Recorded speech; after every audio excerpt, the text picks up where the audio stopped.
In most of our native Irish species of orchids, orchid wildflowers, the flowers are too small for us to really appreciate the extraordinary beauty and complexity of the flowers, even with the use of a microscope. And even then it's not easy. Among the few exceptions are the helleborines in the genus Epipactis, of which there are 22 species worldwide, 4 of them in Ireland, by far the most common being the Marsh Helleborine, which is one of the truly spectacular wildflowers. And it grows in places like this, on the grassy wetlands along the margins of the raised bogs.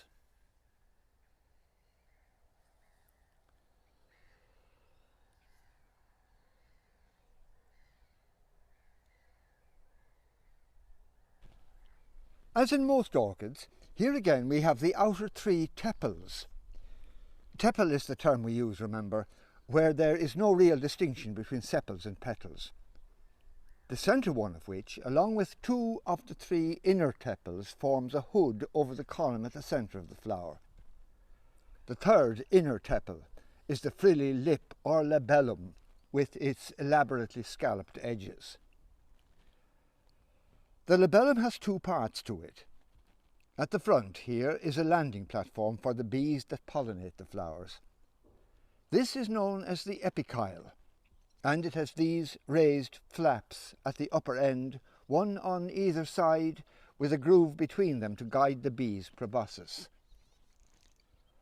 Out of sight at the back is the other part of the labellum, known as the hypokyle, which is separated from the epikyle at the front by a narrow waist, so that when a bee alights on the epikyle, it collapses under her weight, forcing the insect to clamber up onto the hypokyle, which is a deep nectar-filled bowl with prominent red nectar arrows and flecks of yellow.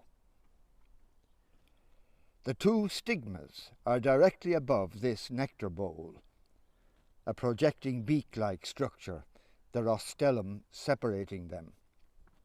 Above this again are the 2 pollen caskets, the lower ends of the clearly visible yellow pollen masses touching its edge.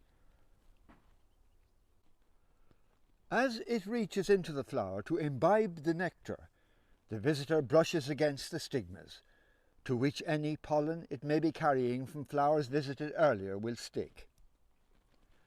Then, when it has had its fill and prepares to take flight, the epikyle under its feet rises with it back to its former position, forcing the bee to fly slightly upwards, so that its head touches the rostellum, rupturing the delicate membrane that covers the sticky basidium in which the bases of the pollinia are embedded, smearing the bee's head with glue and attaching the pollinia in just the right position to contact the stigmas of the next flower visited.